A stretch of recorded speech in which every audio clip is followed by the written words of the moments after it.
H-1 menjelang malam tahun baru, Mia disibukkan dengan menyiapkan outfit yang akan dikenakan keempat cowok itu. Memastikan kemeja dan celana bahan erlang yang sudah wangi, licin juga rapi. Dapi sendiri memilih jeans panjang dan kemeja panjang warna putih, sementara kaos, jeans, dan jaket Isak masih ada di jemuran. Mungkin besok pagi baru Mia akan setrika. Sedangkan baju Wibi sudah paling awal Mia gantung di kamarnya. Sisanya sudah dipack dalam sebuah ransel. Wibi berangkat besok pagi-pagi. Dia akan merayakan tahun baru di puncak Bogor bersama ceweknya dan teman-teman dari pihak ceweknya. Rasanya Mia seperti seorang ibu yang keempat anaknya akan pergi piknik esok hari. Selain sibuk dengan apa-apa saja yang akan dikenakan keempat cowok itu, Mia juga diliputi kekhawatiran membayangkan apa yang akan terjadi pada mereka. Jadi deg-degan sendiri. Takut jika Wibi dipilih mabuk-mabukan atau melakukan adegan dewasa dengan pacarnya. Takut Arla yang selama ini tanam mendadak canggung harus berhadapan dengan anak kecil dan ibunya. Ya, maksudnya gebetannya. Takut Isak tidak menikmati momennya bersama Renita jika cewek itu misalnya saja mendadak ngambek karena Isak dilirik cewek lain. Takut David yang akan bertemu dengan calon tunangannya bersikap tidak sopan dan mempermalukan keluarganya. Rasanya panggilan Mama Mia memang cocok untuknya. Di saat seperti ini, Mia menggeleng-gelengkan kepalanya. Hatinya risau selesai berkutat dengan baju-baju itu. Mia ke dapur dan mencuci perabot bekas masak dan bekas sarapan tadi yang belum sempat dia bereskan. Bagi Mia, mencuci piring dan gelas adalah saat paling asik untuk merenung dan berpikir. Suara kucuran air, tangan yang dingin, bau jeruk nipis dari sabun, gelembung-gelembung putih, serta piring dan gelas yang akhirnya berkilo bersih membuat isi pikirannya melayang-layang. Merenungi banyak hal, memikirkan banyak kejadian, seperti saat ini ketika hatinya gundah lantaran keempat cowok itu.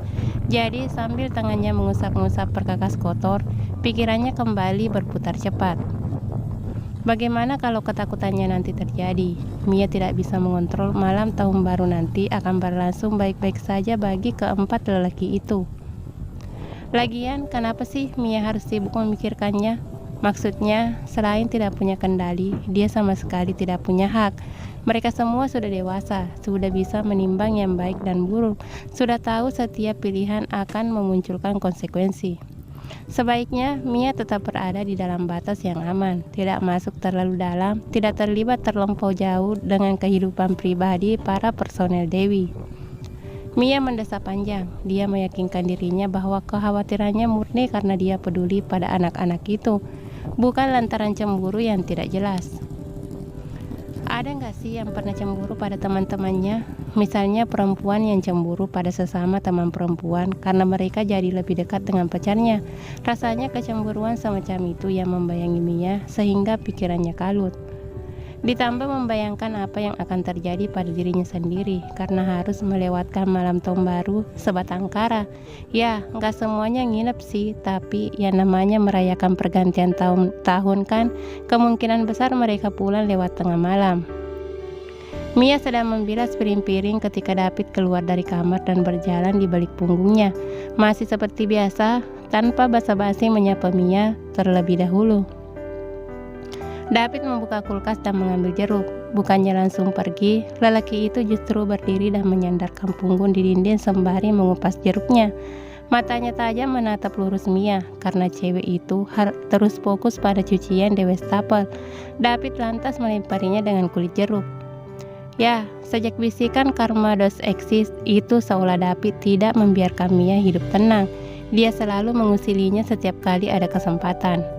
Seperti sengaja menyembunyikan ikat rambutnya sendiri agar Mia bingung mencarikannya, atau David yang minta agar Mia mencarikan kutu di rambutnya. Mia mencarinya selama sejam sampai David tertidur dan tak menemukan bahkan meski telurnya. Bilang aja David minta dibelai-belai sampai merem. Wibi yang membelanya kemarin. Dan kini setelah mendapat lemparan kulit jeruk itu, Mia pun menulis setelah sebelumnya mendesah lelah. Ada apa Raden Mas Kanjeng Gusti Pangeran David? Ada yang bisa Mia bantai? David yang awalnya ingin melemparkan ejekan justru tersenyum. Mia lalu memutar badan lagi untuk melanjutkan mencuci. mulutnya bergumam samar, mesam-mesem kayak lelembut. Bibir Mia mengerucut, kini pikirannya justru tersita pak dengan kalimatnya sendiri. Benar kan kuntilanak itu suka senyum-senyum? Dia salah satu spesies lelembut juga ya kan? Haduh, berada di dekat David bikin pikirannya semakin kacau saja. David mengangkat punggungnya dan berjalan beberapa langkah hingga berdiri tepat di belakang Mia. Mas David ngapain sih? Mia tergagap saat menyadari kehadiran David. Salting, apaan? Cowok itu memajukan wajahnya melewati bahu Mia. Cobain deh, manis, David menyodorkan jeruk di depan bibir Mia. Karena tidak ingin terlalu lama ditatap David, Mia pun langsung menggigit jeruk itu dan mengunyahnya buru-buru. Kalau boleh jujur, Mia memang salah tingkah. Habisnya David berjarak terlalu dekat dengannya sih. Mia takut saja kalau ada gempa, David bisa terhuyung jatuh dan menempel di badannya. Tiba-tiba David melepas jadai di rambut Mia, membuat rambutnya jatuh terjurai di bahunya. Mia dengan tangan penuh busa sabun tidak bisa langsung bergerak menghalau pergerakan tangan David. Gak usah deg-degan kali Mia, kamu pas gue gendong diam aja tuh, kenapa coba? Senang ya digendong? David mengatakan kalimat terakhir dengan sebuah bisikan di kuping Mia. Jujur itu membuatnya bergidik. Benar saja, kalau ada yang bilang bahwa David adalah definisi dari kalimat pengen tahi, Mia jadi kesal lama-lama sama David, persis pasca patah hati. Kadang dia suka tiba-tiba manis, kadang suka amat sangat terlalu merepotkan, kadang dia diam saja bikin Mia merasa takut salah bersikap. Ya kan aku tidur mas, bukan berarti kesenangan. Awas ya, jangan coba-coba meromantisasi sebuah pelecehan. Siapa juga yang melecehkan kamu? Sembarangan aja. Kalau gue mau, gue bisa aja berbuat lebih. Tapi kan enggak. Tangan David merapikan rambut Mia, lalu menyepul ulan dan menjepitnya dengan jadai. Iya mas, aku kan cuma bercanda. Mia masih berkutat di bak cuci piring. Suaranya tercekat saat ingin berterima kasih pada David karena telah membetulkan ikatan rambutnya. Tapi urung, kalau dipikir lagi, David kan tidak harus melakukan itu. David berputar dan ganti menempelkan punggung di samping tempat cuci. Kini mereka bersisian dengan arah pandang berlawanan. Mia menatap pada wajan dan spatula kotor dan David menatap kulkas di hadapannya. Mas David ini kenapa sih? Grogi mau ketemu calon istri. Apaan calon istri? David terkekeh sambil mengunyah jeruk terakhirnya. Gue takut mau ketemu bokap gue Mia. Takut dimarahi atau takut disuruh nikah? David justru diam, membuat Mia mengangkat kepala dan menatapnya. Takut gak boleh balik lagi ke rumah ini. Entah kenapa mendengar itu, Mia jadi ikutan takut. Apa jadinya kalau kontrakan ini tidak memiliki formasi yang lengkap? Apa jadinya Geng Dewi tanpa David? Gue gak suka tinggal di rumah, bosan, banyak aturan, gak bisa bebas jadi diri sendiri. Mia mengerti, David hanya ingin kebebasan, sama seperti yang diinginkan Mia. Kalau besok gue gak balik, tolong cari gue ya Mia. Memangnya Mas David bakal dikurung gitu? Ya, siapa yang tahu?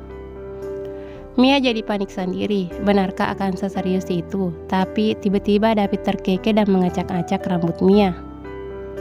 Khawatir amat, dibohongin juga. Dasar, padahal Mia benar-benar khawatir.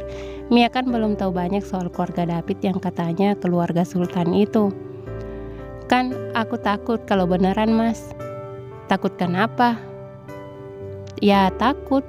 Rumah ini tanpa Mas David pasti rasanya aneh. Apakah aneh bisa gue artikan dengan sepi? David menyilangkan tangan di dada. Mia tak bisa lagi mengelak. Iya Mia, gue paham kok rumah ini bakal sepi kalau tanpa salah satu dari kita. Tanpa gue atau tanpa Erlang, atau tanpa Wibi, atau tanpa Ishak. David tersenyum sejenak lalu dia berkata lagi, atau tanpa lo Mia. Mia menoleh, keduanya bersih tatap selama beberapa detik lalu keduanya tersenyum. Karena kita udah seperti jeruk. Mia mengernyitkan dahinya. Jeruk mas. David mengangguk. Dalam satu butir terdapat banyak irisan daging jeruk yang saling menempel membentuk bulatan. Mereka lahir dan tumbuh bersama, berada di pohon yang sama, di ranting yang sama, di dalam kulit yang sama. Itu terdengar seperti keluarga. David hanya tersenyum membiarkan pertanyaan Mia tanpa jawaban, lalu berjalan meninggalkan dapur. Semoga David benar karena Mia setuju dengan itu, bahwa mereka berlima terdengar seperti keluarga. Bersambung.